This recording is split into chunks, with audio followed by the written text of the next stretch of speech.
Hello friends, welcome to my YouTube channel commerce digital coaching. आज की इस video में हम कवर करेंगे कंप्यूटर की मेमोरी के बारे में। इस वीडियो में हम कवर करेंगे मीनिंग ऑफ कंप्यूटर मेमोरी और उसकी टाइप्स।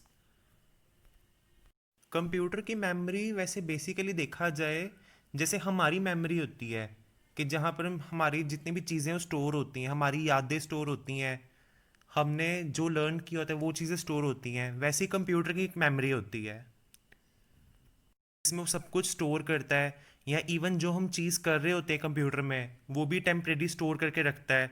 वो सब वो सब के सब मेमोरी के अंदर स्टोर होता है। तो पहले हम मेमोरी का मीनिंग जान लेते हैं कि आखिर मेमोरी का मीनिंग क्या होता है। Memory refers to a device that is use to store information for immediate use in a computer और रिलेटेड कंप्यूटर हार्डवेयर डिवाइसेस। यानी मेमोरी जो होती है वो कोई भी डिवाइस हो सकता है जो यूज़ होता है इंफॉर्मेशन स्टोर करने के लिए, जो कि ऑन द स्पॉट यूज़ होना हो, या जो कंप्यूटर के जो हार्डवेयर होते हैं, जो सॉफ्टवेयर्स होते हैं जो इंस्ट्रक्ट करते हैं हार्डवेयर को किस तरह से यूज़ कर उससे किस तरह से यूज़ होना है, उस चीज़ को भी मेमोरी ही स्टोर करती है। तो अब हम आ जाते हैं टाइप्स ऑफ मेमोरी पे कि आखिर कौन कौन सी मेमोरी की टाइप्स होती हैं। बेसिकली जो मेमोरी होती है कंप्यूटर की वो दो टाइप्स की होती है। एक होती है प्राइमरी मेमोरी और दूसरी होती है सेकेंडरी मेमोरी। पहले हम प्राइमरी मेमोरी का मीनिंग जान लेते हैं कि आखिर प्राइमरी मेमोरी होती क्या है। Primary memory is also known as main memory और may also refer to internal memory. यानी प्राइमरी मेमोरी को मेन मेमोरी कहते हैं और उसे इंटरनल मेमोरी भी कहा जाता है। And primary storage. All those types of computer memories that are directly accessed by the processor using data bus are called primary memory. यानी कि वो सब मेमोरी जो डायरेक्टली असेसेबल है प्रोसेसर, जो कंप्यूटर का प्रोसेसर होता है, जिस मेमोरी से वो इजीली असेस करता है डाटा बसेस के थ्रू, उसे हम प्राइमरी मेमोरी कहते हैं। अब आते हैं टाइप्स ऑफ प्राइमरी मेमोरी पे कि आखिर कितनी टाइप्स की प्राइमरी मेमोरी होती है। पहली है, मेनली दो टाइप्स की होती है। पहली रैम, रैंडम असेस मेमोरी। दूसरी है रोम, ROM, means read only memory. अब हम इन दोनों को एक्सप्लेन कर देते हैं। पहला आता है RAM. RAM, random assess memory, is a form of computer memory that can be read and changed in any order. Typically used to store working data and machine code, RAM allows your computer to perform many of its everyday tasks, such as loading applications, browsing the internet, editing a spreadsheet, or experiencing the latest game.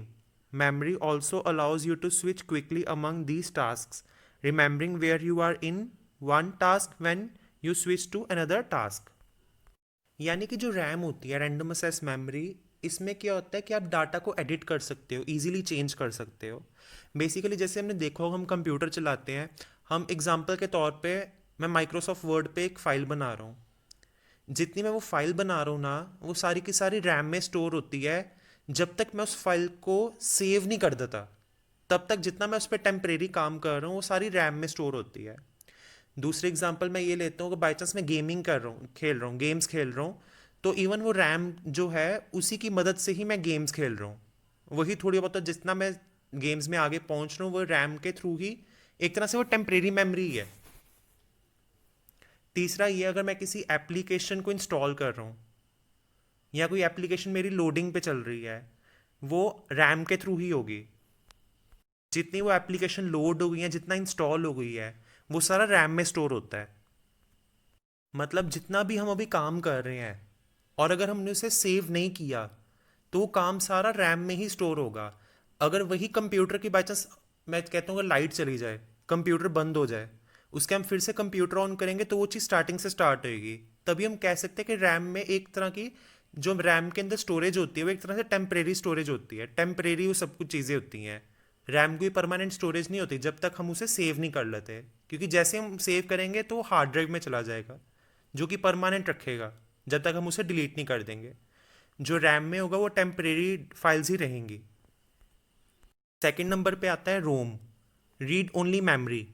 It is a type of non volatile memory used in computers and other electronic devices, data stored in ROM cannot be electronically modified after the manufacture of the memory device.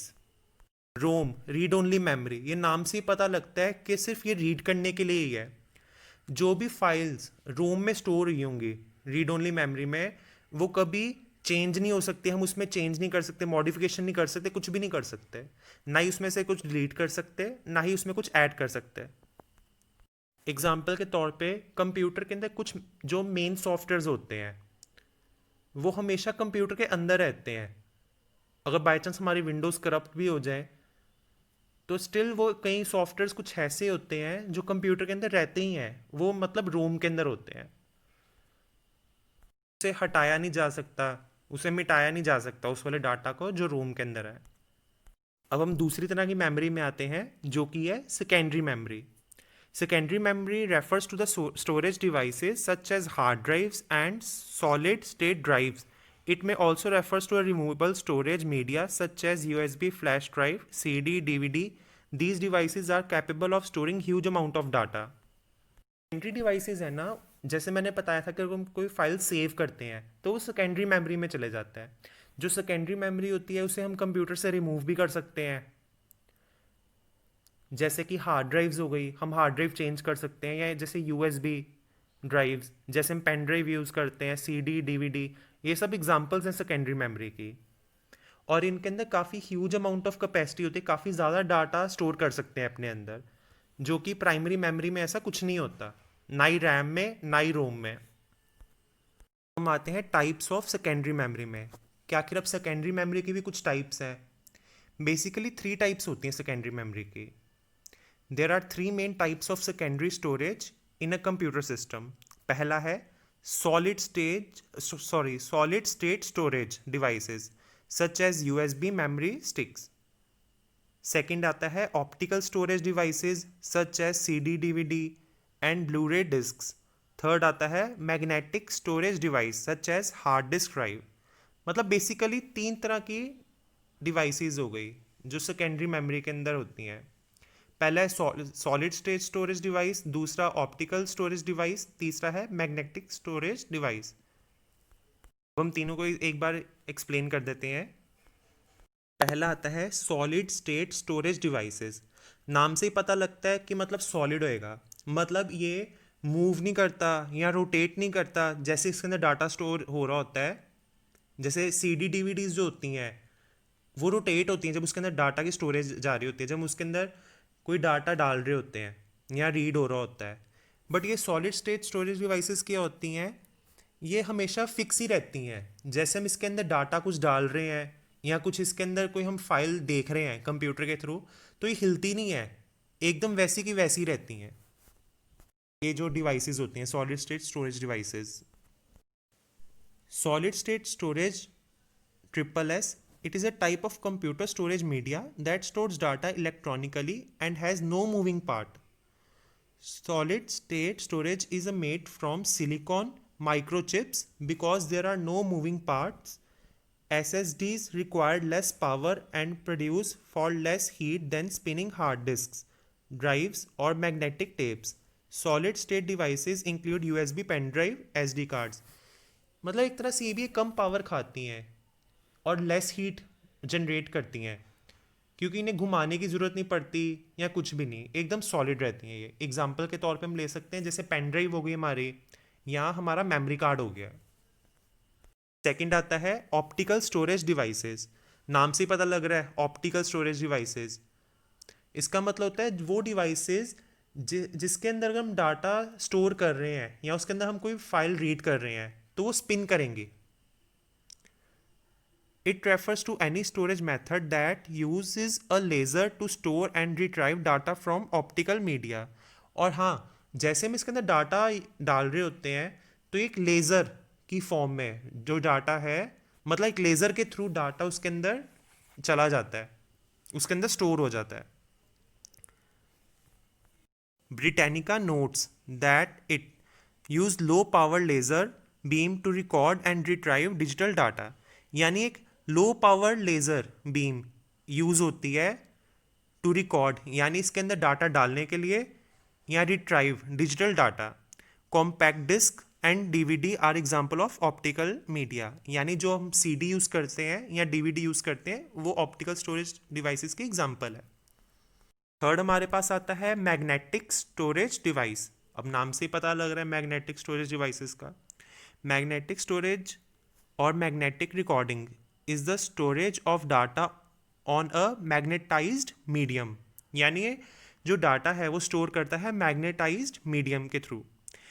Magnetic storage uses different patterns of magnetization in a magnetizable material to store data and is a form of non-volatile memory. The information is accessed using one or more read write heads. Example hard disk drive or floppy disks etc. यानी जो data magnetic storage devices में जो जाता है वो magnetic form में जाता है और एक नॉन वॉलेटाइल मेमोरी एक तरह से फॉर्म होती है। डाटा जो इसके अंदर जो स्टोर होता है वो एक तरह से मैग्नेटाइजेशन की फॉर्म में जाता है। तो दोस्तों आज के लिए बस इतना ही। उम्मीद है आपको मेरी वीडियो पसंद आई होगी। अगर आपको ये वीडियो पसंद आई तो इस वीडियो को लाइक कीजिएगा, कमेंट करके हमें ज़रूर बताइएगा कि आपको हमारी वीडियो कैसी लगी और अपने दोस्तों के साथ इसे शेयर ज़रूर कीजिएगा। हमारे साथ जुड़े रहने के लिए इस चैनल को सब्सक्राइब कीजिएगा और बेल आइकन को ज़रूर दबाइएगा ताकि आपको हमारी आने वाली वीडियोस की नोटिफिकेशन मिलती रहे। मैं मिलता हूँ आपको नेक्स्ट वीडियो में। सी यू सून।